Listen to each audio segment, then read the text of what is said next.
Señoras y señores, queridos amigos, muy buenas tardes. En nombre del Grupo Editorial Sierra Pigmalión queremos darles la bienvenida a nuestra nueva sede para tener una tarde muy especial de poesía, de literatura y de amistad. Concretamente hoy vamos a presentar el nuevo libro de un viejo amigo, David Coll, que además ha tenido el reconocimiento de un prestigioso galardón, de un premio que reconoce su hacer, su buen hacer poético y también su trayectoria. Una trayectoria que se remonta pues a pasado siglo.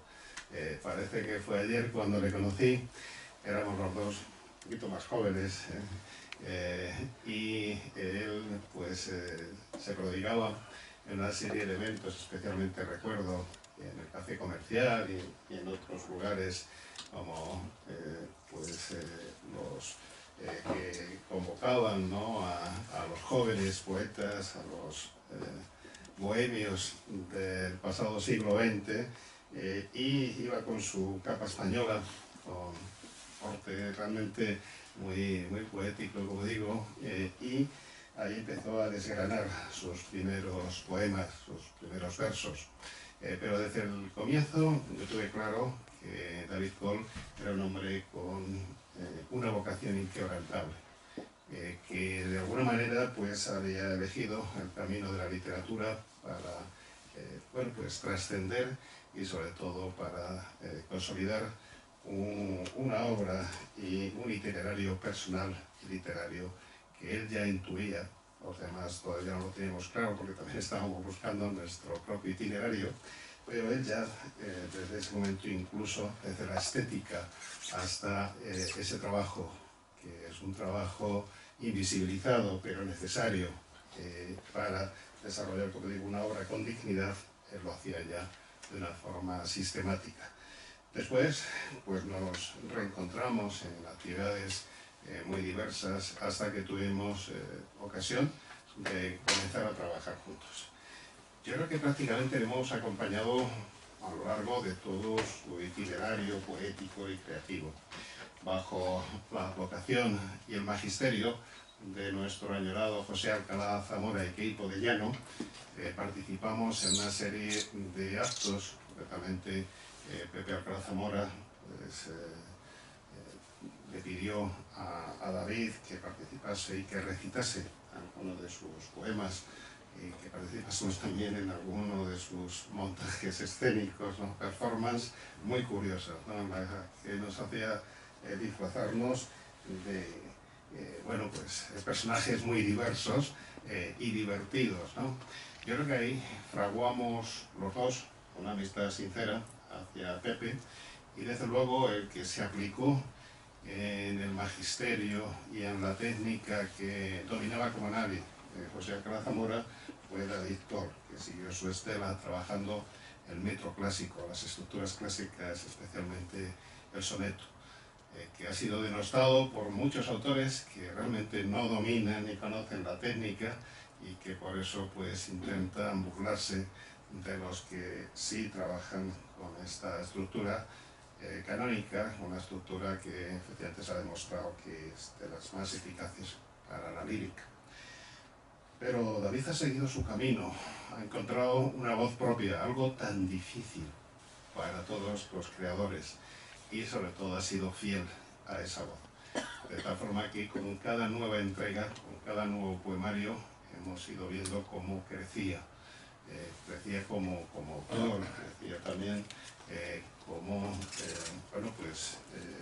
una persona que controla la técnica desde dentro, los temas y lo que es sobre todo la intencionalidad lírica, poética, que en su caso pues está representada por una serie de temas, algunos dirían oscurantistas, no, son temas que implican una introspección, una búsqueda interior, y efectivamente, luego también se decanta por un cierto tremendismo, pero yo creo que es una herencia de esos años de Bohemia, ¿no?, en los que el romanticismo, en los que esa visión un poco amarga de la vida, lo que pone de manifiesto simplemente es el deseo de vivirla intensamente, ¿no? Y eso año tras año, de manera además tranquila, sin forzar. No ha tenido tiempo de aburrirse en estas 3 décadas de trabajo que hemos compartido, o que al menos yo he podido compartir y constatar que él ha desarrollado, pero tampoco ha tenido prisa. Y yo creo que eso es importante, ¿no? Cuando muchos se afanan por conseguir deprisa las cosas, pero no de mantenerlas, sobre todo dentro de unos niveles de calidad como lo ha hecho David Cole. Desde luego yo creo que es para que esté orgulloso de la obra que ha conseguido reunir. Nosotros, como editores, como amigos, estamos muy satisfechos y orgullosos de que forme parte de la familia Sial Pigmalión. De tal forma que cuando recibimos su poemario, el manuscrito, que él ha trabajado, que él ha elaborado y ha corregido hasta que prácticamente estaba ya en máquinas, estaba prácticamente ya imprimiéndose, bueno, pues él ha intentado depurarlo al máximo, ha estado pues corrigiendo algo que cualquier otro autor lo daría por bueno, pero es que él busca la excelencia, la perfección, ¿no? Porque es consciente, yo creo que David es consciente de que lo escrito permanece y que además los diferentes ejemplares de cada edición, de cada libro, van a estar ahí recordándonos ya de por vida que pudimos hacerlo mejor o que había una errata que se nos coló por no leer con atención las últimas pruebas de imprenta. No es su caso. Él lo ha leído de manera pormenorizada, en profundidad, con mimo, con cariño, con responsabilidad. Y yo creo que el resultado final, este hermoso ejemplar que preside la mesa de las tinieblas y la luz, pues da cuenta de ello, ¿no? Cuando recibimos el manuscrito, como digo, lo sometimos al criterio del jurado de uno de los premios que para nosotros es más especial. Es el premio Sial Pigmalión, que lleva nuestro nombre, el que prácticamente ha estado presente durante todo nuestro itinerario como editores, ¿no? Y bueno, pues si me lo permite, voy a leer el acta del jurado de ese premio para que vean ustedes la valoración y el respaldo que ha obtenido tanto el autor como su obra. Premio Internacional Sial Pigmalión de Poesía 2024. Este premio internacional se crea en 1999. Como les decía, en esos años estaba David con su capa española y estábamos los demás pues, prácticamente poniendo en marcha nuestro grupo editorial.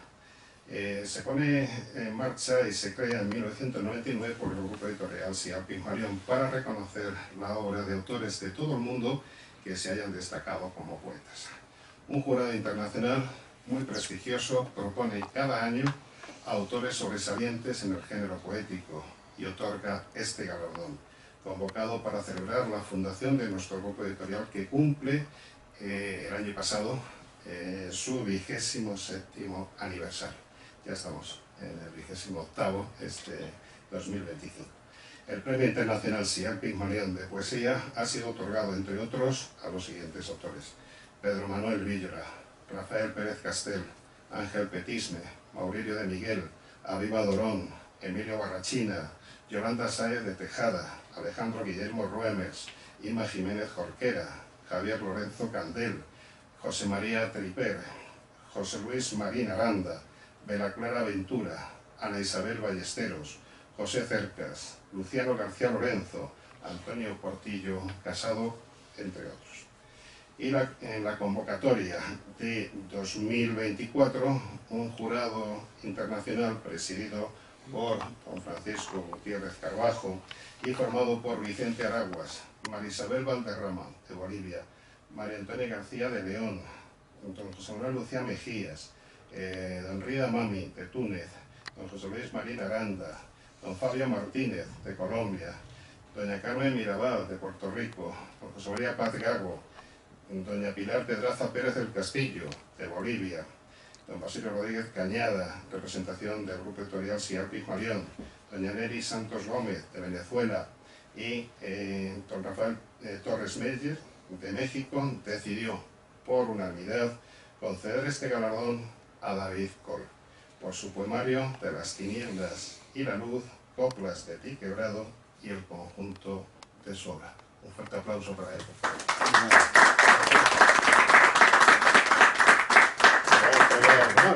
No, no, entregamos ahora el presidente del jurado, ponemos de pie, pues se lo entrega como reconocimiento a su trabajo.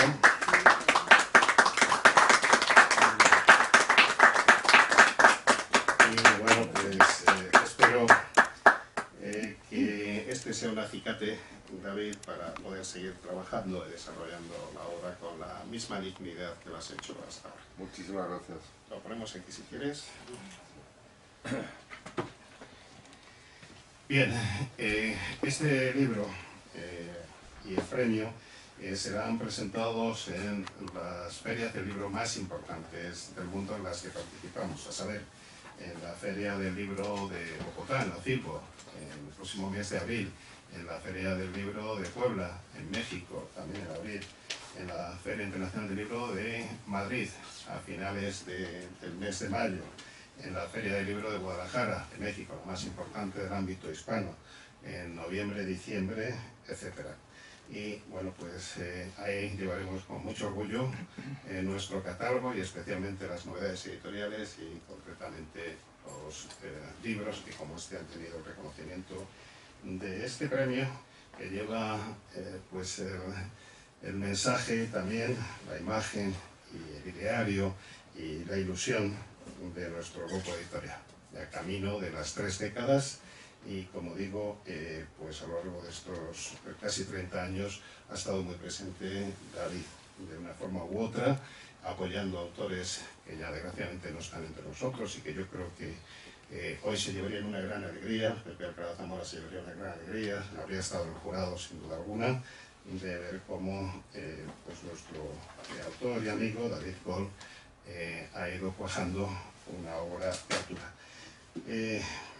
Vamos a hacer la palabra al presidente del jurado, que también es autor de un magnífico prólogo y que de alguna forma pone en valor la obra de David Coll. Yo le quiero agradecer también a Francisco Gutiérrez Carbajo que haya sido un puntal tan importante en nuestro proyecto y que lo siga siendo, ya con su autoritas, con su experiencia vital, asesorándonos y ayudándonos en premios como este, para que los autores que con su trabajo han mantenido un nivel de calidad alto, han mantenido esa dignidad que yo digo que es imprescindible para un autor, pues puedan tener este marchamo, puedan tener este reconocimiento y apoyo, como decíamos antes, para poder seguir desarrollando su trabajo. Y nada más, tengo el placer de ceder la palabra para que nos hable y luego escucharemos al autor y si al lugar pues también le tiene unas palabras. Ya está. Sí.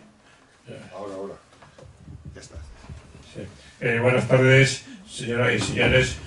Muchísimas gracias, editor Basilio Rodríguez Cañada, por ser como eres, por agradecer el oficio que ejerces, por este acto. Perdonad en primer lugar el retraso, siempre soy germánico, por esta vez el taxista cuando se despistó, yo venía con una conversación telefónica también, cuando íbamos casi ya por el 12 de octubre, y yo he dicho, bueno, por Dios, y entonces me has empezado a llamar y claro, bueno, yo pensaba de todas formas, pero en fin, aquí estamos, aunque tarde, y estoy muy feliz de presentar este libro de David Coll y de que David Coll sea amigo mío. Hay mucha gente que se llama poetas. Yo aquí de la mesa, perdone, de la sala, conozco poca gente, conozco ya las caras, que son muy gratas y agradables, pero dos poetas, conozco solamente dos poetas buenos, que son Basilio y David, y conozco otro gran poeta de la poesía, que es José Villó, que es un artista, y ese es un de Boyén, crear, y realmente, aparte de que esto se le está retransmitiendo por el streaming, pues él se encarga después de retransmitirlo todo, de grabarlo todo en sus vídeos, ¿no? y disfrutar de podemos leerlo y verlo con una tranquilidad famosa. Por eso, bueno, pues está muy bien el número que hay aquí de personas. No se crean, en un congreso internacional hace 3 meses, estuve yo donde había menos que aquí, y de tal forma que para que no se notase mucho, los que estaban en la mesa nos pusimos abajo para que hubiese más público. Luego David definitivamente se lo merece todo.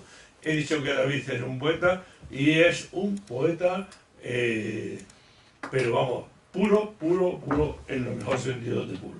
En el mejor sentido de los grandes poetas que a mí me entusiasman, como son San Juan de la Cruz, Garcilaso, López de Vega, como es Antonio Machado, como es Pessoa, en definitiva como es Hölderlin, con el que tiene bastante pocas, no pocas coincidencias. Decía un profesor ya mayor cuando yo llegué a la universidad, que empezábamos con los FAS, dice, hombre, este FAS que estamos haciendo, esto que estamos mandando ahora llega al Perú ya, digo, sí, sí, pero sí. En esas 3 décadas, cómo ha aumentado la transmisión del conocimiento y tal. Bueno, decía este profesor que en literatura los temas que se pueden contar son habas contadas, y es verdad. Lo decía mejor Antonio Machado, son los universales del sentimiento, el amor, la muerte, el desamor, etc. Claro, depende del tratamiento que se le dé a esos temas. Y realmente, los temas tan profundos que trata David es uno de los mejores y mira que presento libros, que sabe perfectamente lo que es el oficio del poeta. Yo lo decía ayer, lo que me importa de la gente es que conozca bien su oficio, y esta es la cuestión. Yo le pediría a los políticos un examen de ingreso que primero demostrase que saben un oficio y ahora después ya puede pasarte a ser político. Un oficio cualquiera. David lo conoce perfectamente. Por eso, porque tan importante como los temas son los procedimientos con los que se abordan estos temas, pues me ha servido para repasar los grandes estudiosos de la lengua literaria, como fueron los formalistas rusos. Pues en la época de Stalin, en la que, claro, las cosas había que tratarlas con un poquitín cuidado, se nos daban o realmente te perdías y tal. Hace 2 o 3 años, yo edité una obra del académico Juan Mayorga que se llama Cartas de amor a Stalin. Bueno, pues después permitió el presidente actual de Cuba que esa obra se representase allí. A veces los dictadores que tienen buen olfato y que saben que no van allí, lo hacen. Por eso, pues otro gran dictador latinoamericano ha recibido a Basilio cuando yo realmente estaba con miedo. Llamaba a Raquel, digo, cuidado porque estas cosas son terribles. También me pasaba a mí cuando estuve mucho tiempo dando clase casi gratuitamente en la cárcel de Carabanchel, esa cárcel tan grande, que había que pasar miles de pasillos unos y otros para pasar allí, y ya me quedaba sin nada, no, ni carne ni ninguna cosa. Y digo, algún día me van a dejar aquí, y ellos se reían, ¿no? Pero esa es la situación. Realmente a veces estamos, aunque en el sitio que pensemos que es tan tranquilo, pues es un campo de minas, Nadie se pensaba que en esos grandes países tan industrializados iba a haber ese terrorismo. Y lo hay, por desgracia, como muchos otros sitios. Bueno, pues los formalistas rusos se dedicaron entonces a estudiar ¿qué? Algunos, como fue Jacobson, emigró a Estados Unidos y allí pues construyó toda su teoría sobre la lengua poética, pero otros se quedaron en Rusia. Y estos estudiaron como nadie, por ejemplo, son nombres como Víctor Shklovsky, como Tinianov, como Vinogradov, etc. Y vean como ya, por ejemplo, Shklovsky en el 1917, el mismo año de la Revolución Rusa, ya habla del arte como procedimiento, o sea, era un procedimiento, y después escribe la teoría del método formal. ¿Por qué? Porque ellos hacen un estudio inmanente. Es como si me dicen, haga usted el estudio inmanente de esta aula, pero solamente va a hacer cómo está compuesta, los cimientos, el suelo, las paredes, pero no diga el esfuerzo que ha costado, lo que los albañiles han tenido que pagar, lo que ha pagado, no, solamente inmanente, lo que ve, una descripción. Lo demás es sospechoso de tal. Pues es lo que hacían estos formalistas, por eso se atenía pues, a lo que era lo inmanente del texto. Tenga en cuenta que, por ejemplo, Tinianov escribe una gran obra que se llama La noción de construcción, como una... Las han leído los creadores, como realmente es como un edificio que tienes que ir construyendo, y tienes que ir construyendo con muchísimo gusto. Estudian también los recursos formales. Por ejemplo, hay un recurso que es muy interesante, que es el oxímoron. El oxímoron es cuando a un sustantivo le pones un adjetivo que es contrario semánticamente. Por ejemplo, en los místicos, cauterio suave, llaga regalada. ¿Cómo una llaga puede ser regalada? Bueno, pues Tinianov y Jacobson estudian muy bien el oxímoron en uno de los poetas que para mí es el más grande, lo más grande, junto a Machado, etcétera, de estos últimos tiempos, que Pessoa es el oxímoron en Pessoa. Y ya el mismo título de el oxímoron que tenemos un ejemplo magnífico en la obra de David, es cielo infernal. ¿Cómo puede ser cielo infernal? Pues sí, señor, es el oxímoron ese que veníamos cuidando. Otro formalista ruso, Osip Brick, habla de la orquestación formal. La orquestación, o sea, siempre como la poesía es una construcción donde aparece la rima, donde aparece la música. Ayer lo comprobamos, no es necesario que se cante, es que la misma poesía, pues incluso aquí el otro día, una presentadora leyó un poema y lo leyó en forma de rap, o sea que realmente el poema que tiene esa música. Claro, aquí en España también se encargaron de estudiar esta cuestión, sobre todo lo de la rima, que para David es fundamental. Pedro Enríquez Ureña, en un libro que es muy importante, En busca del verso puro.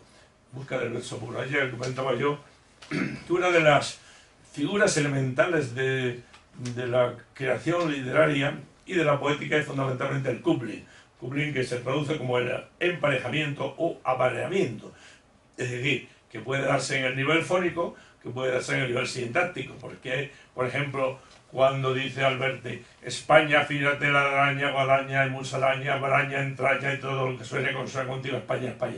Esa aliteración realmente le da esa fuerza. Pero esa aliteración es el recitador, un gran recitador de poesía, o sea, sabe leer bien. A mí me llamó la atención cuando, antes de conocer yo personalmente a Alberti, y no llegué a conocer a Juan Ramón, pero fui para hacer un estudio que está publicado en muchos sitios, y que es sobre el drama radiofónico, es decir, el teatro a través de la radio, que los que somos ya un poquito mayores, pues conocemos cómo se transmitía el drama a través de la radio, el docudrama, y bueno, desde Sautier, Casaseca, etcétera, eran grandes creadores. Y fui al Museo Sonoro de Radio Nacional de España, magnífico. El Museo Sonoro de Radio Nacional de España, desde discurso de Salmerón, Calderón y tal. Y cuando oí la voz de Juan Ramón, que yo pensaba, bueno, oí la voz de Alberti, y la voz de Juan Ramón, que yo pensaba que iba a ser una vocecita así, un vozarrón que nos metía, digo, madre mía, este es Juan Ramón Jiménez. Bueno, pues realmente ese me trató magníficamente la directora del archivo sonoro, y es lo que ya estábamos hablando de ello, pero no dejan sacar. Tienes que ir allí personalmente, y no, porque claro, es una mina, es más importante el de radio que el de televisión, donde tiene ya muchísimas cosas. Bueno, pues dentro de toda esta cuestión, la recitación es compañera de la canción, y la poesía cantada realmente, si tiene el ritmo, se puede cantar.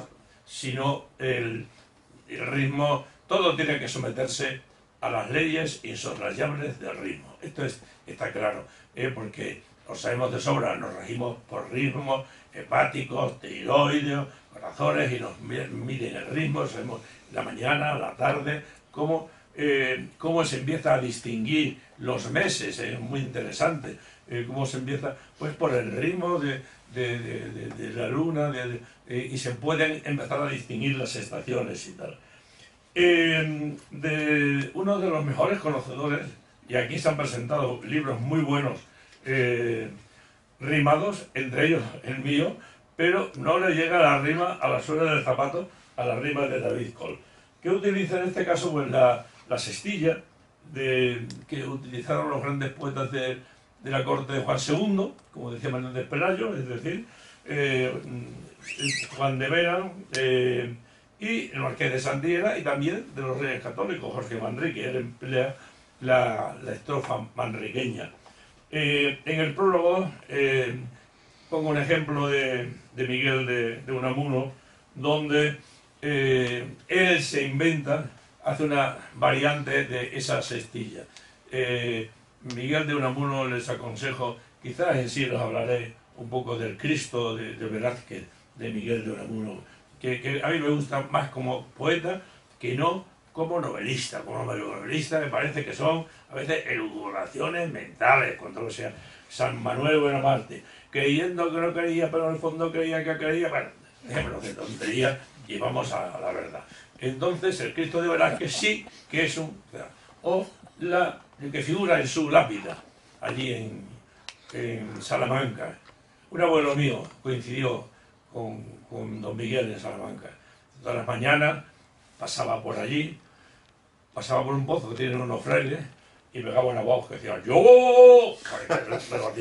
Es lo contrario de la concepción del yo que tiene Cole. Bueno, pues en su lápida, que además, claro, está muy debatido, porque el entierro de Miguel de Unamuno fue llevado a la caja por falangistas, entre ellos el tenor Fleta, etcétera, etcétera, la cosa. Pero aparece ahí en la lápida: méteme, Padre mío, en tu pecho misterioso hogar, recíbeme, pues vengo deshecho del duro bregar. Ese era don Miguel de Unamuno. Pero Miguel de Unamuno, como todos, tenía también sus lunares. ¿Saben cómo llamaba a su mujer? Mi costumbre. Realmente, si hoy dice eso, pues tachado así, y además con toda razón. Bueno, una de las cuestiones fundamentales con las que nos debatimos en la vida, con nuestros vecinos, con nosotros mismos, la lucha que tenemos es la cuestión del bien y del mal, que lo aborda porque podía hablar del amor. David es un gran poeta del amor. Y el problema del Dios hombre, que Señor, aparta de mí este cáliz, parece como si Cristo no quisiera cumplir su misión, ¿no?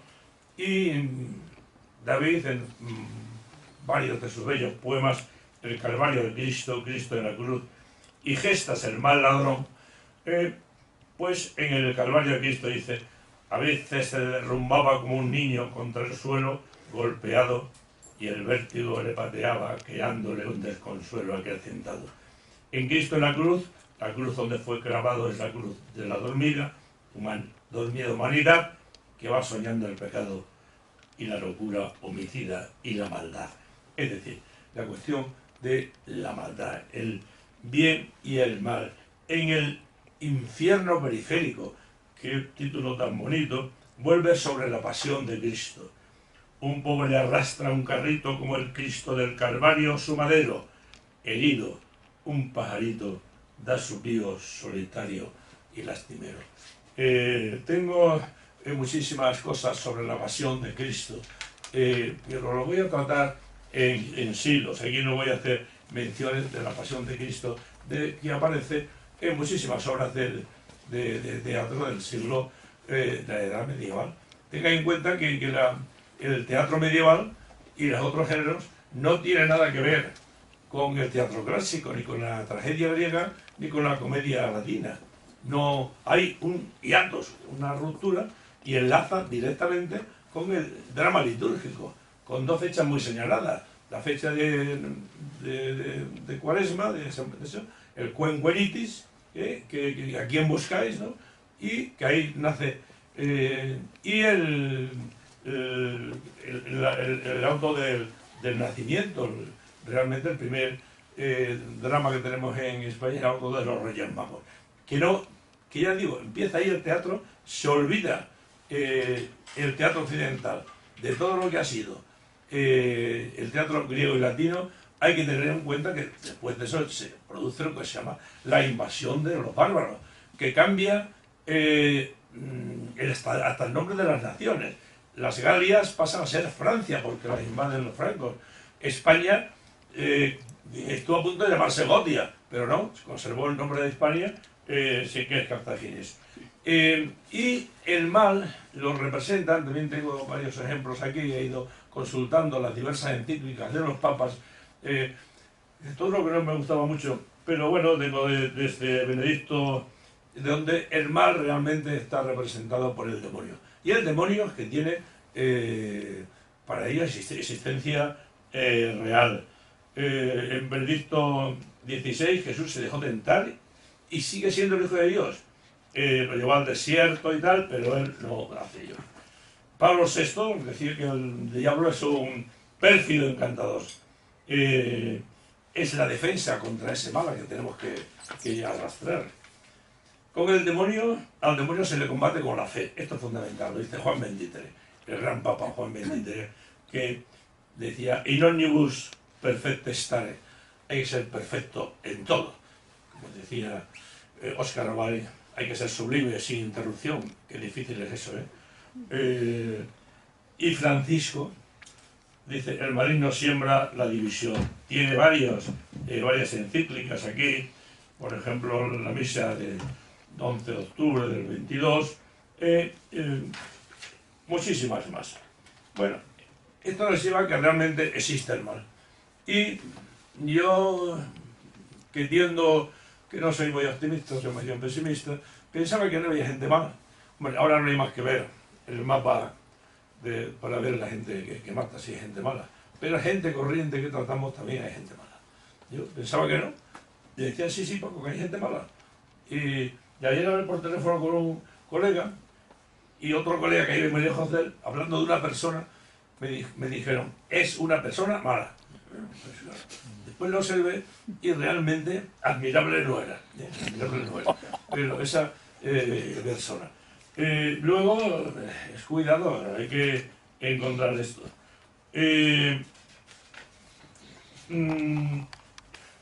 Consultado muchas veces con los teóricos de las religiones. Hay un teórico magnífico que escribía en el País y ahora con eso que están haciendo también se lo han encargado, que es Manuel Freixó. Fue jesuita, fue discípulo de Ratzinger, un papa que aunque era muy conservador, realmente era un papa magnífico, con una gran doctrina. Dejó la universidad de Alemania para irse a dar clase en un seminario. Ese papa que dimitió, que nos parecía, tal, bueno, pues lo conoció. Y Manuel Freixó es especialista en la historia de las religiones. La reina doña Sofía lo llamaba de vez en cuando para que le hablase no solamente del cristianismo, sino del judaísmo, del islamismo, y él lo sabe muy bien. Manuel Freixó, yo le decía, le preguntaba a Dios, ¿no? Lo que me llama la atención no es que exista el mal, existe, sino que a veces triunfa el mal. ¿Por qué triunfa el mal? Y ahí entramos ya con el problema, que sería un problema teológico, que a lo mejor lo vamos a hablar también en siglo, sobre el Dios omnipotente que permite todo eso, el problema de la predestinación, lo que Dios sabe, tal, que fue objeto de muchísimas discusiones en el siglo de oro, y en el teatro se refleja, y discusiones entre las mismas órdenes religiosas. Bien, ahora estamos realmente las obras que habla del mal, habla de muchas cosas. Yo lo llamo a veces estampas joyescas, son los aguafuertes de la ciudad, donde los mendigos, justo enfrente de los hoteles lujosos, limosnean y con un gesto doliente sus pobres ojos ansiosos lloriquean. Hace 4 o 5 años, frente del... no se salió casi en los medios, de ese ministerio, que entonces era de la vivienda, que está en Castellana, que en los tiempos de Franco era de los sindicatos, pues pusieron así como unas 70 80 tiendas de campaña, los que no tenían para vivir. Realmente ahí estaban frente al ministerio, no era del Ministerio Socialista, tenía en aquella época, y no, o no recuerdo, pero no se le hacía caso, los sin techo que llaman bueno, en Francia y en otros muchos sitios. Frente al mal, pues cabe siempre el bien, y el bien y una forma de ser es el gozo. Gocemos del carnaval, la invitación a la lujuria que dice, y estamos ahora con el problema que hoy le he estado repasando, después de comer, sobre la lucha de don Carnal y doña Cuaresma en el arcipreste de Cedita, pero es que Bruegel el Viejo, en el siglo XVI, tiene un cuadro precioso de la lucha de don Carnal y doña Cuaresma. Las carnes tolendas. ¿Qué es carnes tolendas? Tolendas, las carnes que tienen que ser flageladas, que tienen que ser realmente pues azotadas en el carnaval. Frente a los... esto pues tenemos la invitación al carnaval, que es, en definitiva, están siguiendo el Carpe Diem de oración y el Cóligue Virgo Rosa de Ausonio. Yo le pregunté, estando en la Universidad de Alcalá, a Antón Alvar, que era el especialista en Ausonio. Digo, es verdad, los albares son muchos, ¿no? Como lo hacía la canción, 7 albares son pocos, hacen falta más albares. Bueno, pues la madre, recuerdo en aquella época, estaba muy preocupada porque su hijo era titular todavía, después llegó a catedrático. Yo le pregunté, Antón, ¿es de Ausonio el Cóligue Virgo Rosa? Y me dijo, pues no te lo puedo decir con toda seguridad. Yo oí decir en una magna conferencia de un gran poeta, que yo lo propuse para el premio Reina Sofía de poesía, y no salió. Sí propuse a otro que salió, Caballero Bonal, pero este fue Jaime Siles, que es un gran filólogo, y que dijo, presentando a una... no era aquí, fue por allí, por el barrio de Salamanca, me parece, en un hotel, yo creo que fue, donde habló que un libro que a mí me gusta, que es De Rerum Natura de Lucrecio, que Lucrecio, que no era de Lucrecio. Y lo dice un gran filólogo clásico latinista, que era de Horacio en una época determinada, ¿no?, que se encontraban tal, y que para denunciar tal cosa asume ese nombre. No sé si es verdad o no es verdad, he consultado con otros filólogos clásicos, al de Hierro se lo pregunté, que también es latinista, pero bueno, realmente el Cóligue Virgo Rosas es aprovechar lo que decía después Góngora, que se nos va la Pascua, mozas, que se nos va la Pascua. Hay que aprovechar el Carpe Diem de Horacio. A la rosa que le dedica Góngora, ayer naciste y morirás mañana, para tan breve ser, ¿quién te dio vida? Y más tarde dice, no salgas, que te aguarda algún tirano, dilata tu nacer para la vida, que anticipar tu ser para la muerte, ya cogiendo de cada labio bello purpúreas rosas sin temor de espinas, estaba, oh claro, sol envidioso, cuando tu luz, hiriéndome los ojos, mató mi gloria y acabó en mi suerte. Esta misma invitación es la que hace, por ejemplo, Luis Alberto de Cuenca, Perines y tal, y la que lleva a cabo David Coll. David Coll identifica el gozo y el placer, y el placer del texto del que hablaba don Lambert, y, por ejemplo, él opone la satisfacción a la carencia. Muy bien, claro, porque ya decía Platón que el amor es el deseo de aquello que nos falta. falta y bueno, tendemos hacia ello, ¿no? ¿Y qué pasa? Yo lo he dicho otras veces, cuando se cumple ese deseo, lo alcanzas. Pues lo que decía los cancioneros clásicos y recogía mi amigo Enrique Morente, deseada una cosa parece un mundo, luego que se consigue tan solo es humo. ¿Será verdad eso? Bueno, pues mejor es desearla y conseguirlo que no convertir en humo. Él estudia entonces, habla de la carencia y de la satisfacción. Y dice que hay que huir de los falsos goces. Ven con nosotras, no temas, nuestros cuerpos te esperaban con temblores. Podemos darte dulzuras y deshagan la tediosa realidad y fantástica ternura de pura y maravillosa idealidad. Te damos el infinito en nuestras carnes ardientes y sagradas, pues somos, oh favorito, tus bellas y complacientes bien amadas. Después habla tan prodigiosamente de hablar en silencio. En silencio yo podría gozar de la eternidad, de contemplarte y callando lograría mi profunda soledad, acariciarte. En silencio nos gozamos en un eterno presente fabuloso y al callar nos abrazamos en un fuego inmensamente delicioso. La cuestión del silencio es fundamental. Contaba un gran narrador para mí, el narrador del que sale todo el boom, García Márquez, Vargas Llosa, todos los demás, Juan Rulfo, el de Pedro Páramo, que a veces quedaba con unos amigos para estar en silencio. Quedamos para lograr, para estar en silencio, quedamos con unos amigos.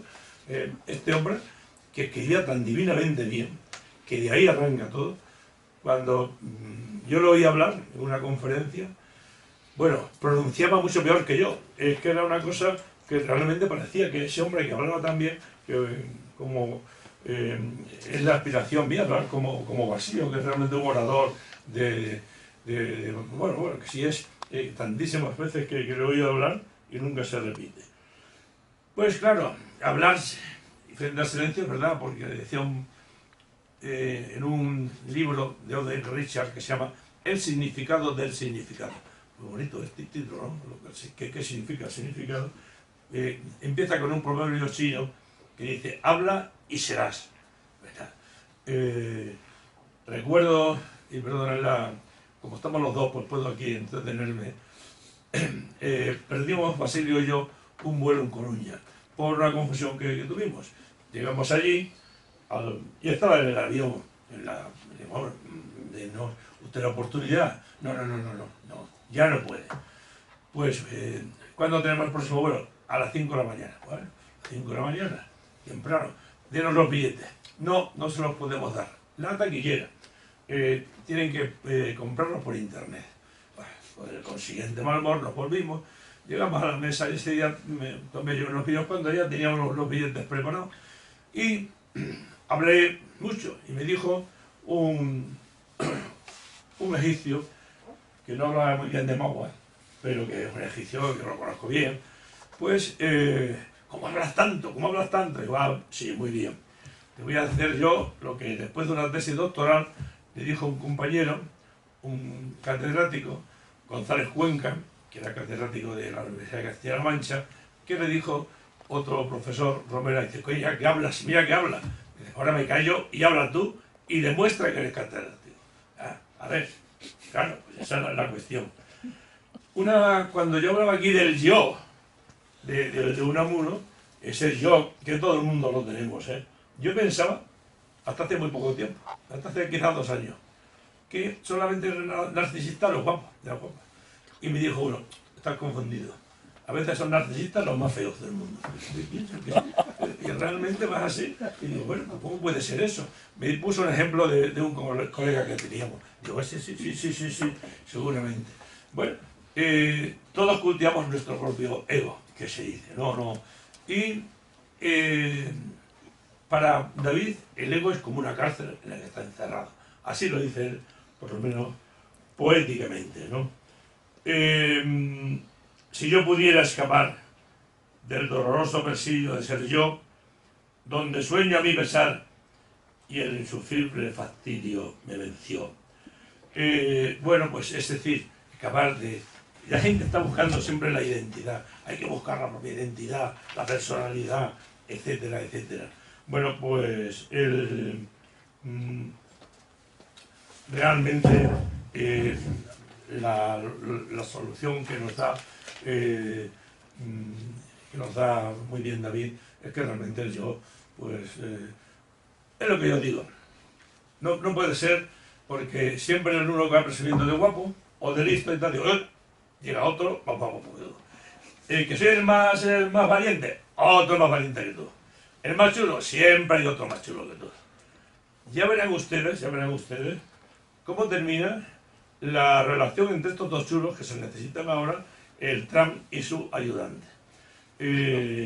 ¿Cuánto tiempo van a durar juntos? ¿Cuánto tiempo van a resistir dos egos?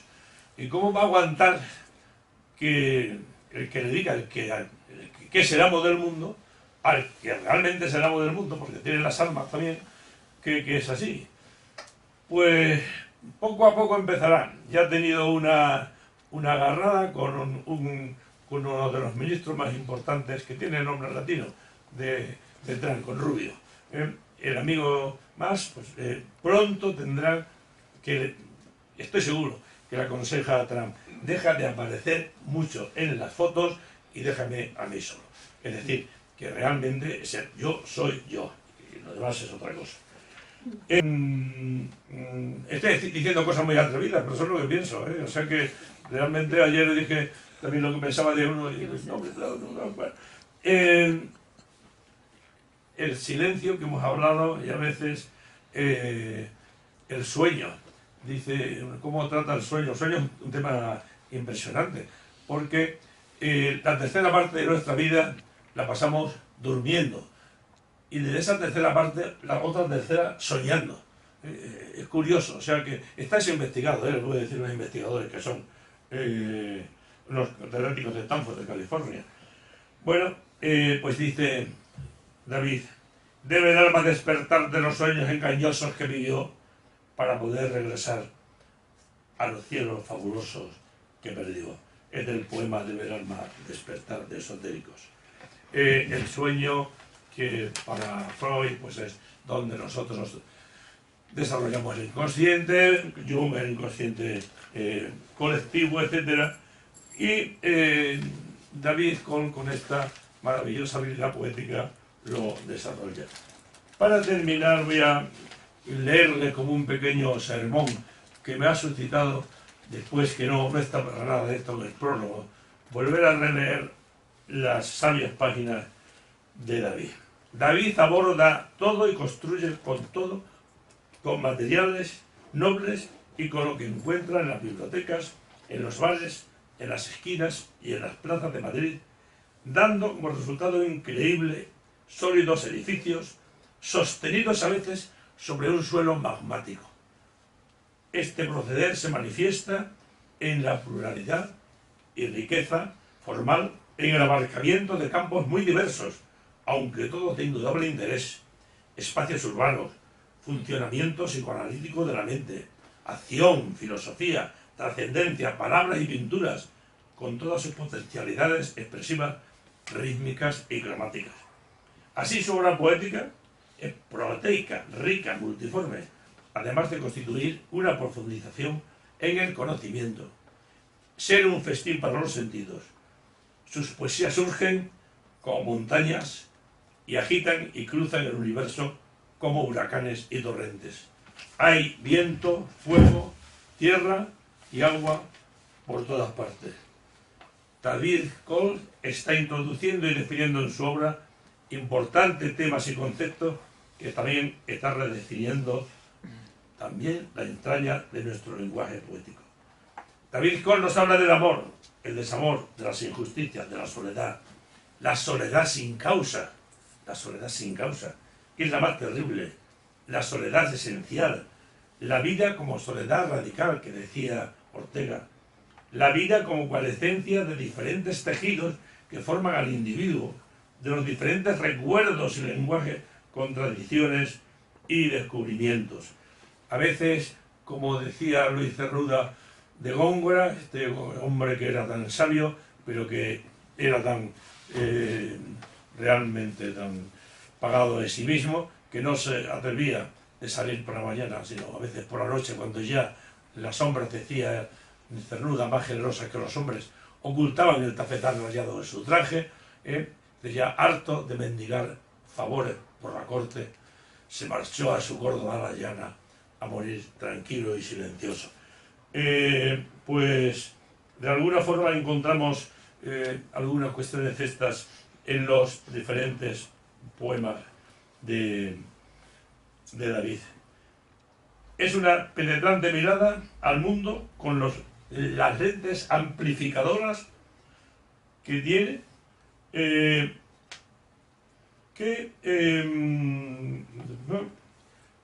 con las lentes amplificadoras decimos, y con la compañía de Quevedo, de Torres Villarroel, con Gaspar de Molina, con Oviedo, etc.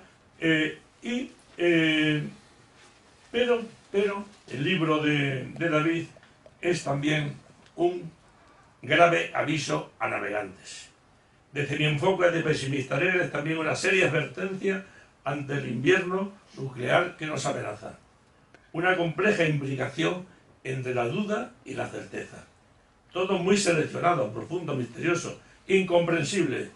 La vida es inexplicable. Solo se puede sentir. Se inventan arquitecturas verbales para disimular nuestra incapacidad. Como intento poético se puede intentar, pero hay cosas con las que no se puede jugar, con la vida y con la muerte. En el núcleo de un reactor nuclear existen más de 60 contaminantes radiactivos a partir de la fisión del uranio, unos de vida muy larga y otros de vida muy corta, pero casi todos tienen una gran afinidad con nuestro organismo y se acumulan en él, ya que son parecidos a nuestros elementos biológicos. Ahora, todos los grandes mandatarios, hasta Macron, presumen de su fuerza nuclear. La ley de la fuerza, frente a la fuerza de la ley, como diría Sosky. No le asiste la razón, ni la fe en la vida, ni la compasión. Si un día se diesen cuenta de la fuerza de la poesía, de tu poesía, David, de la fuerza de la razón poética de Zambrano, de la poesía y el milagro de ser cuando se nace, no recurrirían al gobierno de la muerte. Ellos aman la muerte, pero nosotros no gritamos a la muerte, sino que gritamos a la vida. Muchas gracias.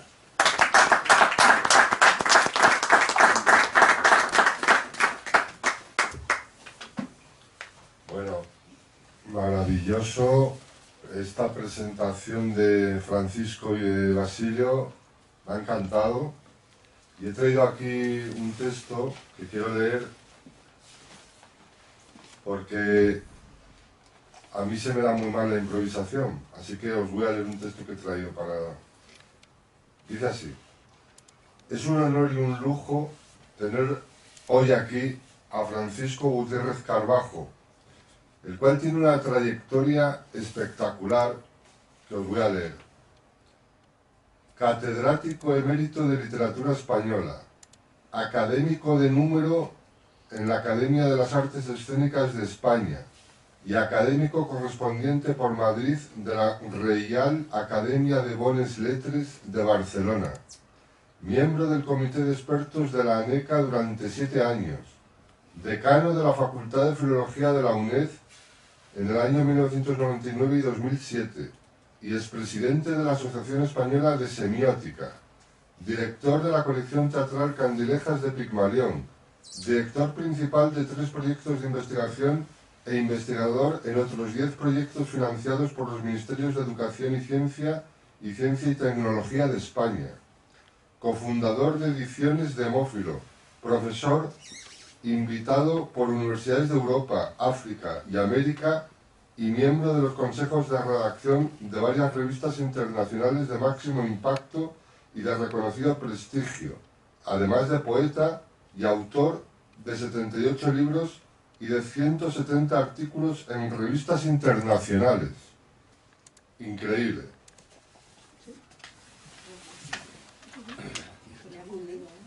Y al igual de magnífica que la presentación que nos acaba de hacer, es extraordinario el prólogo que Francisco Gutiérrez Carbajo ha escrito sobre mi poemario de las tinieblas y la luz, en el cual profundiza con una lucidez inmensa, explicando su forma y fondo de manera absolutamente magistral. El prólogo de Francisco Gutiérrez Carbajo es un torrente de sabiduría, conocimiento, de apabullantes citas de poetas, escritores, filósofos, psicoanalistas, filólogos, y estoy encantado con este prólogo, donde, por ejemplo, dice Francisco Gutiérrez Carbajo, cito: según el gran maestro de la segunda etapa de la Escuela de Frankfurt, Theodor Adorno, cuando hay algo que decir, no puede formularse de cualquier forma, sino que existen una serie de normas y preceptos artísticos a los que debe someterse el creador. Hasta aquí la cita del prólogo de Francisco. Y digo, estoy completamente de acuerdo con esta reflexión, al hilo de la cual quisiera decir que el escritor Juan Manuel de Prada, en su libro Una enmienda a la totalidad, en un artículo titulado Fondo y forma, dice lo siguiente. Esto es lo que dice Juan Manuel de Prada. Hay quien considera que la forma es una hojarasca prescindible, una envoltura externa perfectamente accesoria, un aderezo superfluo, un alarde esteticista, un tirabuzón retórico que nada aporta al fondo. Pero la forma no es una cáscara ínfima. La forma informa a la obra de arte desde dentro, que la configura y hace distintiva, y le brinda su entraña más honda. La obra de arte lo es merced a la forma que se impone a la materia o al asunto. Todas las cosas humanas y divinas son vivificadas a través de su forma. La verdadera forma, no es adjetiva, sino sustantiva. Es el contacto creador de la forma lo que brinda su sustancia a las cosas. Hasta aquí la cita de Juan Manuel de Prada. Y digo, completamente de acuerdo con Juan Manuel de Prada. Y yo añado que en el verso, la forma y el fondo nacen a la vez y son inseparables. Edgar Allan Poe, Baudelaire y Antonio Machado, por poner unos ejemplos, también defendían la métrica. Cito otro fragmento del maravilloso prólogo de Francisco Gutiérrez Carbajo. Dice así: la poesía nace junto con la música y la danza, y exigencias fisiológicas le imponen determinadas limitaciones. El hombre que danza no se siente libre, corazón y pulmones le dictan su ritmo breve. Así, el verso al nacer no se modela sobre la onda inagotable de la charla libre, sino en los giros parcos de la danza. Hasta aquí la cita de Francisco. Y digo yo, completamente de acuerdo, la poesía, la música y la danza están interrelacionadas. La métrica convierte en música al lenguaje. Y al hilo de los pensamientos sobre el ritmo de Francisco Gutiérrez Carbajo, quisiera decir que el poeta Octavio Paz, en su libro El arco y la lira, dice: metros y rimas no son sino correspondencias, ecos de la armonía universal. El poeta encanta el lenguaje por medio del ritmo. Aquello que dicen las palabras del poeta ya está diciéndolo el ritmo en que se apoyan esas palabras. Hasta aquí la cita de Octavio Paz. Y yo digo, completamente de acuerdo. Baudelaire escribió que el ritmo y la rima obedecen en el hombre a imperecederas necesidades de monotonía, de simetría y de sorpresa. Antonio Machado decía que en la rima se combinan dos elementos, la sensación y el recuerdo, y que lo esencial en la rima es su función temporal, porque el sentimiento de tiempo no contiene otros elementos que los señalados en la rima, sensación y recuerdo. Hasta aquí la cita de Antonio Machado. Completamente de acuerdo con Baudelaire y Antonio Machado. Son muchísimas las cosas que podría comentar del maravilloso prólogo de Francisco, prólogo que es de una inmensa profundidad, una lección magistral que nos da este maestro que es Francisco Gutiérrez Carbajo. No tengo palabras para expresar mi agradecimiento por este tesoro del saber. Muchísimas gracias, querido Francisco.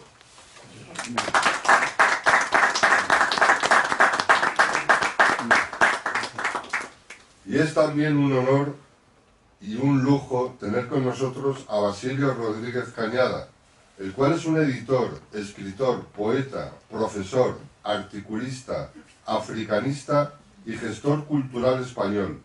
Desde 1989 hasta 2003 fue subdirector del Colegio Mayor Universitario Nuestra Señora de África, dependiente del Ministerio de Asuntos Exteriores y adscrito a la Universidad Complutense de Madrid. También fue fundador y presidente de la Asociación para Actividades Conjuntas de los Colegios Mayores Universitarios de Madrid. Desde 2001 hasta 2006 fue profesor de técnicas de dirección y de comunicación en la institución universitaria Mississippi de Madrid, dependiente de la University of Southern Mississippi en Estados Unidos.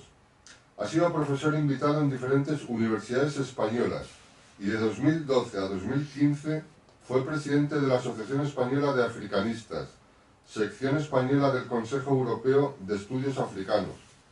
Fue refundador y es el actual presidente del Pen Club español. También es presidente del grupo editorial Sial Pigmalión, fundado en 1997. Ha publicado 14 libros de poesía.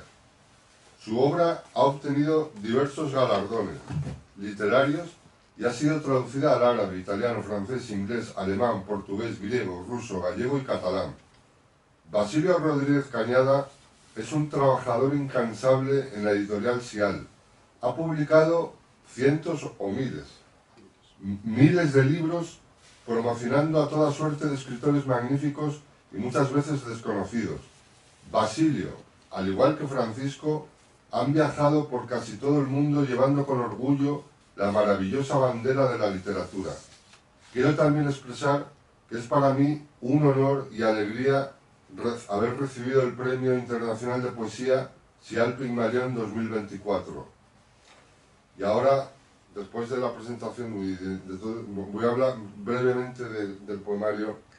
De mi poemario de las tinieblas y la luz quisiera decir unas breves palabras. Todos los poemas, como ya ha comentado Francisco, están escritos con la métrica de la estrofa manriqueña. Estrofa cuya métrica tiene una armonía maravillosa que me ha permitido expresar muchos infiernos del alma y del mundo y muchos cielos. Todos mis poemarios siguen en espíritu la estructura de la Divina Comedia de Dante, porque van del infierno al purgatorio y luego al paraíso. Este poemario tiene varios apartados temáticos. El primero se titula Mundo, donde expreso las angustias de la ciudad, los horrores de los solitarios, los viciosos, los mendigos, los borrachos. El segundo apartado se titula Grotescos, donde desfilan locos, mendigos, drogadictos, monstruos, incluso lo diabólico en sus aspectos más esperpénticos, deformes y goyescos. El tercer apartado se titula Carne, donde se habla del placer en su vertiente festiva y luminosa y en su vertiente tenebrosa. El cuarto apartado se titula Tiempo, donde se habla de la cárcel del tiempo y de su condición huidiza. El quinto apartado se titula Muerte, donde se presenta la imposibilidad de escapar de la muerte, el terror de la muerte y a la vez el gozo de morir sabiendo que hay una trascendencia. El sexto apartado se titula Infiernos, que reflejan los monstruos de las pasiones que agitan al alma, y el demonio como símbolo de la inconsciencia humana. El séptimo apartado se titula Ideal, donde se expone el ideal, la belleza, lo divino. El octavo apartado es Amor, el amor místico, el silencio místico del amor, el amor divino. Y el noveno apartado es Esotéricos, donde se expone la vieja idea de la que ya habló Calderón de la Barca en La vida sueño, es decir, que la vida es sueño y la importancia de conocerse a sí mismo en sus faltas y errores. Y el décimo apartado se titula Místico, donde los poemas expresan el misticismo de diversas maneras. Y ya concluyendo, y ante la maravillosa presentación de Francisco Gutiérrez Carbajo y Basilio Rodríguez Cañada, solo me queda proceder a la lectura de algunos poemas. Muchísimas gracias a todos ustedes por asistir. Gracias.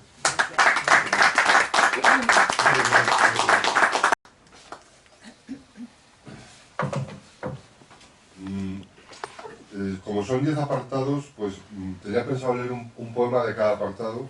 No se está haciendo tarde, ¿no? Voy a leer del apartado Mundo, voy a leer el poema número 9, que se titula El corazón de la ciudad. Una noche paseaba por las calles distraído y sigiloso, mientras la ciudad me hablaba con un tono enternecido y misterioso. Mi corazón de cemento se extiende por avenidas y edificios. Mudo abrazo el sufrimiento de las humanas heridas y suplicios. Mi silencio de hormigón oye las penalidades de la gente, su esperanza y su ilusión que sueñan felicidades locamente.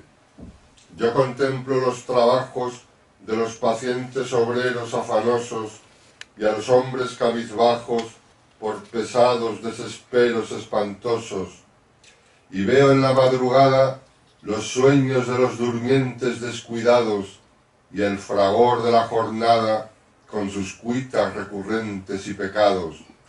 Yo veo al recién nacido y al suicida con las venas desangradas, y veo al preso oprimido al que llenan de cadenas las miradas, y veo las trayectorias de los inmensos gentíos pasajeros con sus miserias y glorias que corren igual que ríos callejeros, y contemplo al criminal que escondido en las negruras apuñala, y la oración celestial que se eleva a las alturas como un ala, y al ocioso millonario con la aburrida tristeza de vivir, y al mendigo solitario que desea en la pobreza subsistir. Veo todos los quehaceres y los acontecimientos y pasiones, veo todos los placeres y todos los movimientos y razones, veo todas las acciones y todos los pensamientos y experiencias y todas las situaciones y todos los sentimientos y existencias, y a todos quiero aliviar y a todos voy comprendiendo y abrazando, pero este humano mar jamás, jamás me va viendo ni escuchando.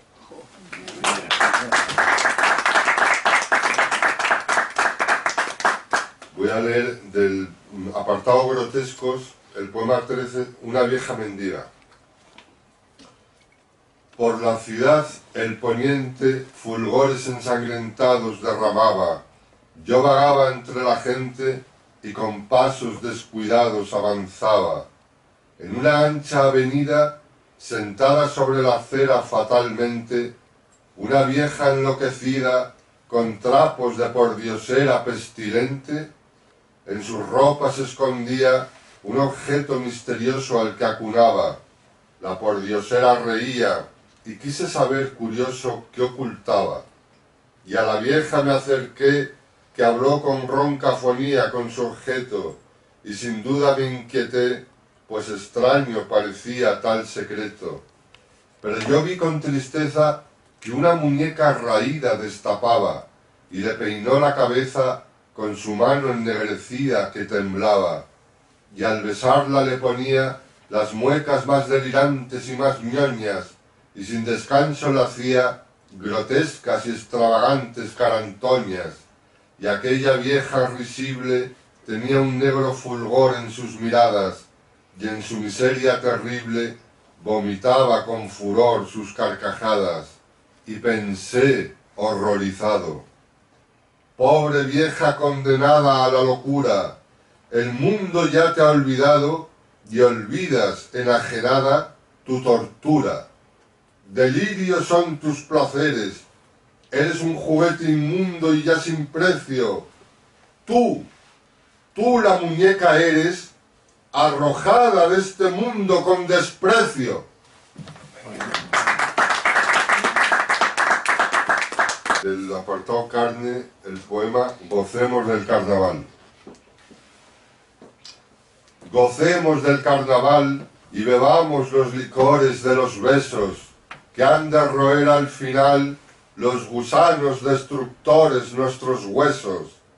Olvidemos el pesar en la carne que el placer glorioso encierra, porque nos ha de besar la más helada mujer bajo la tierra. Olvidemos el mañana, riamos con alegría vocinglera, que tras la máscara humana se reirá nuestra vacía calavera. ¿Qué más da si nos morimos? ¿Qué importa el más allá y su secreto? Gocemos mientras vivimos, que al morir no quedará ni el esqueleto. Todo desnudo adoremos y las fiestas misteriosas de los ojos, porque un día no seremos, y seremos en las fosas los despojos. Gocemos del carnaval y bebamos los licores de los besos, que han de roer al final los gusanos destructores nuestros huesos.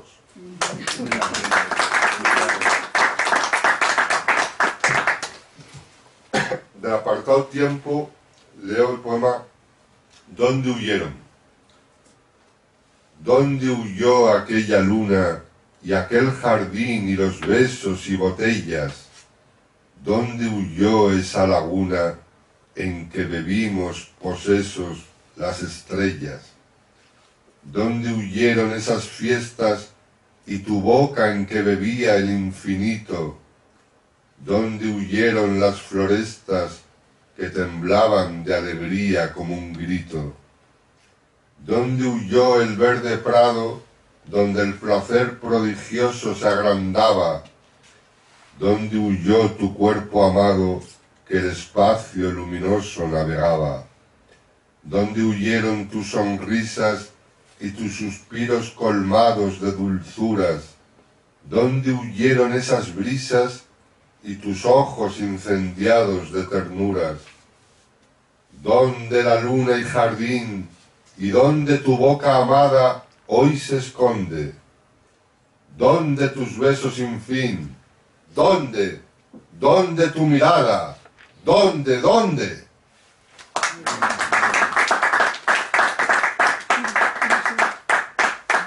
Del apartado Muerte voy a leer el poema 39.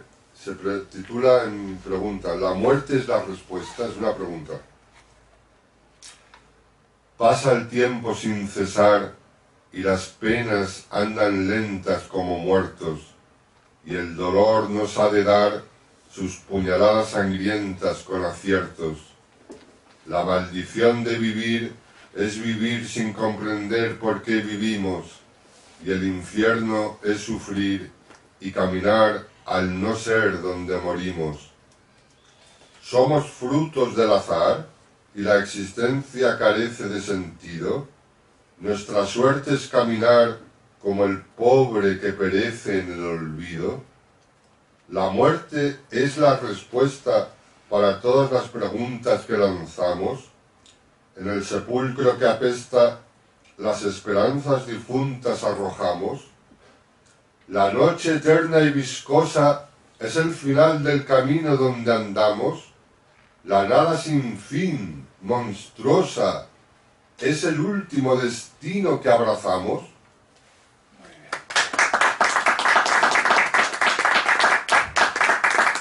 Bueno, el apartado de infiernos, ¿tenemos tiempo? Cuando me arrastren al infierno. Cuando caiga en la negrura vacía y desesperada y abismal, y este amor que me tortura busque en vano tu mirada celestial. Cuando sin ver dónde estoy, me vea en la oscuridad en que me agito, cuando olvide ya quién soy y oiga en la eternidad solo mi grito, cuando los monstruos odiosos de mis sórdidos pecados me atenacen y brutales y furiosos mi negra alma a bocados despedacen, cuando ni Dios oiga el ruego de mi espíritu podrido y destrozado, cuando me abrasen el fuego del infierno enloquecido y despiadado, si al abrazarme en las llamas con mi alma que arderá y mi memoria sintiera que tú me amas, todo el infierno será mi eterna gloria. Muchísimas gracias. Del apartado ideal leo el poema Al otro lado del espejo. Y aquel mago me agarró y me hizo atravesar un ancho espejo, y sin duda me asombró lo que pude contemplar tras el reflejo. El mundo al revés estaba, porque la muerte y el mal ya no existían. Allí el dolor no se hallaba, y alegría celestial todos sentían. Y vi ciudades vidriadas con sus calles de radiantes pedrerías, que en armónicas cascadas lanzaban alucinantes sinfonías. Vi edificios de topacios y estatuas que se movían y cantaban. Por los violetas espacios, aves de agua subían y bajaban. Vi templos de jaspe azul y avenidas de verdosas malaquitas, y ríos de leve tul en donde brotaban rosas infinitas. Las mujeres y los hombres desnudos se paseaban encantados, y con deleites sin nombres de cada instante gozaban embriagados. El tiempo allí se paró, dando paso a la divina eternidad, y el firmamento mostró su azulada aguamarina de bondad. Los jardines se extendían, hechos de seda y satén por las calzadas, y las gentes se querían y sonreían también con sus miradas. De bellezas me embriagué, y allí me quise quedar alegremente, y allí me maravillé, deseándome extasiar eternamente. Mas el mago me sacó del mundo que vislumbré en el espejo, mundo que el alma gozó, mundo que acaso soñé tras el reflejo.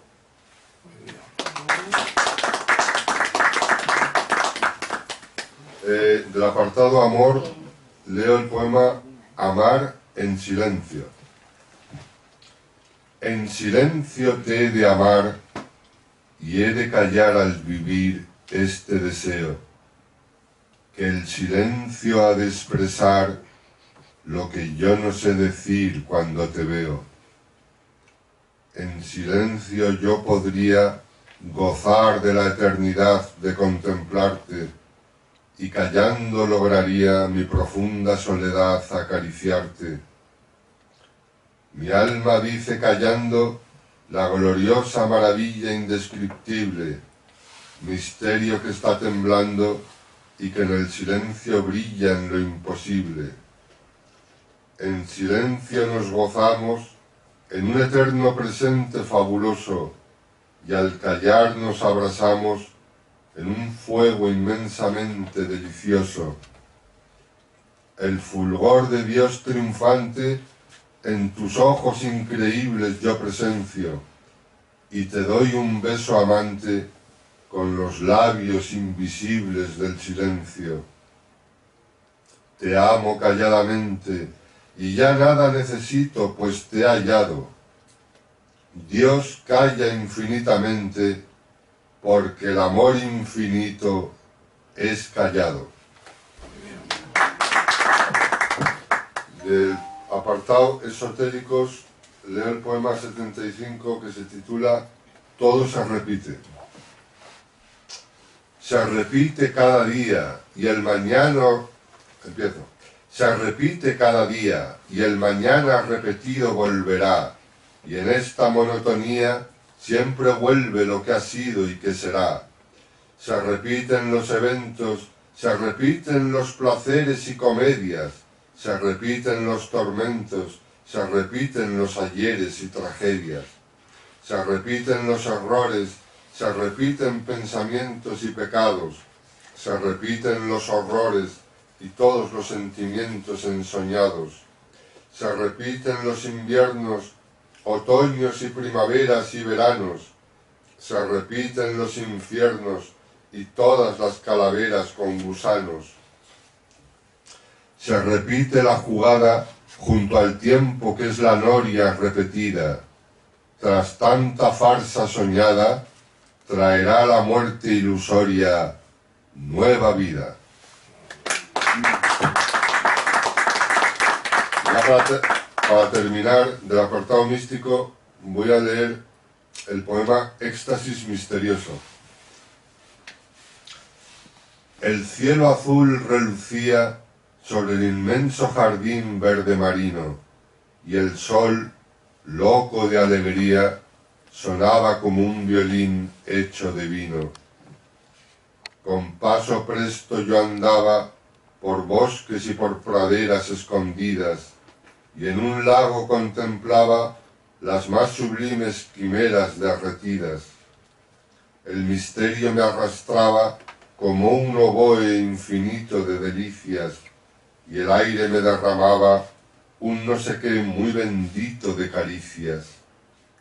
Embriagado con el vino de la azulada belleza extraordinaria, marchaba por el camino de mi secreta grandeza solitaria, y vi acordes dorados que en las frondas pasajeros escapaban. Sentí los ojos amados que tranquilos y hechiceros me miraban. Cuando la noche lucía, bebí vino entre florestas y rosales. Las luces en lejanía eran como blancas fiestas celestiales. Muchísimas gracias.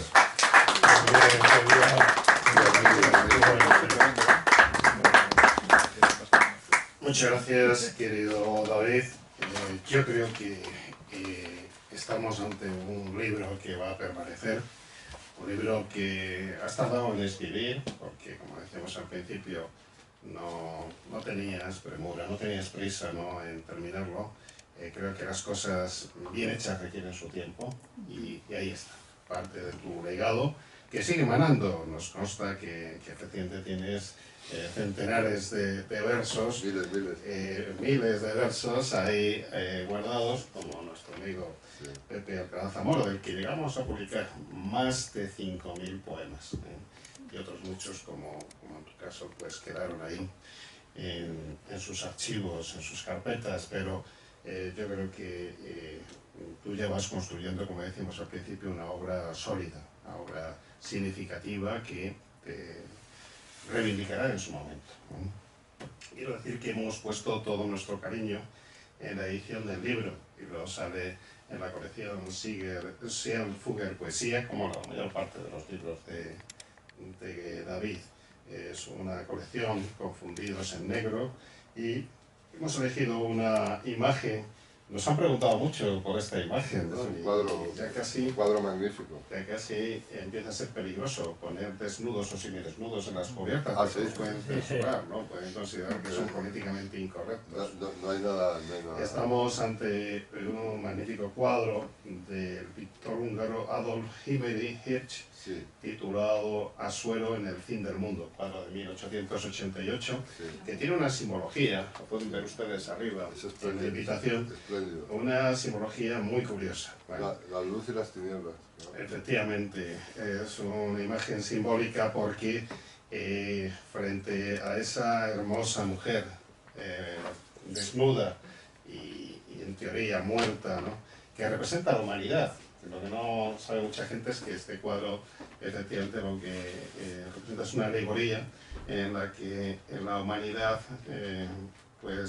está ahí, decrépita, con esa belleza, no obstante, rotunda, pero ya sin un hálito divino, sin vida, y está complementada esta imagen con la presencia de dos ángeles. El ángel de la muerte a la derecha, acompañado por los cuervos, y el ángel de la esperanza a la izquierda, que se acerca con su luz a intentar salvar a esa humanidad, ¿no? Creo que es un cuadro que de alguna forma representa también el contenido de la obra, ¿no? Sí, sí. Porque en algunos momentos puede sonar terrible, pero por otro lado también es un canto de esperanza, de vida, ¿no? Por tanto, yo creo que bueno, pues la elección del cuadro fue muy acertada. Asuero, para algunos en la mitología era un rey persa, pero para otros era el judío errante, ese judío que se burló de Cristo, ¿no? Cuando ascendía hacia su crucifixión, cuando penaba, ¿no? En ese ascenso hacia la cruz, ¿no? Y que aquí aparece pues al lado del ángel de la muerte, ¿no?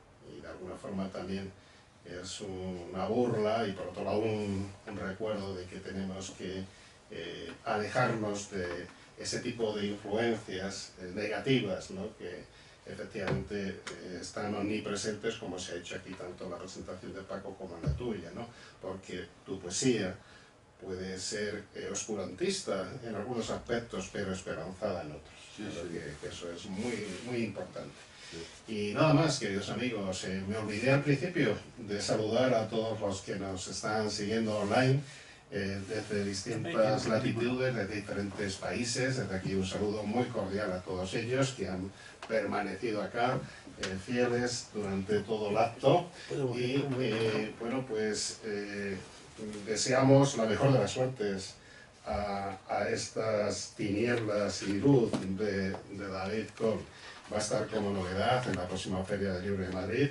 Y también agradecemos y felicitamos a nuestro siempre bien querido Francisco Gutiérrez Carbajo, porque después de obsequiarnos con un magnífico prólogo de 16 páginas, has tenido ahí una excelente intervención en la que no te has repetido, ¿no? En la que has dado argumentos diferentes, voy aprendiendo de ti. con lo cual casi tenemos la tentación de utilizar este texto que has utilizado hoy para una especie de complemento o epílogo del libro, ¿no? Pero te lo agradecemos, Paco, sinceramente, porque yo creo que has hecho un análisis en profundidad de esta obra, de casi 240 páginas de excelente poesía, y el octavo poemario de David Coll, que bueno, pues sigue su itinerario, su trayecto lírico y personal, como decíamos al principio, que va muy parejo. Y a todos ustedes, queridos amigos, muchísimas gracias por acompañarnos. Yo creo que ha sido una tarde memorable. Muchísimas gracias. Sí. Tienen ustedes ejemplares de este libro, de algunos de los libros anteriores de David, y síganlo y apóyenlo, porque es importante que siga habiendo poetas auténticos, poetas con mayúscula como David Coll. Un fuerte aplauso para él y muchas gracias para todos.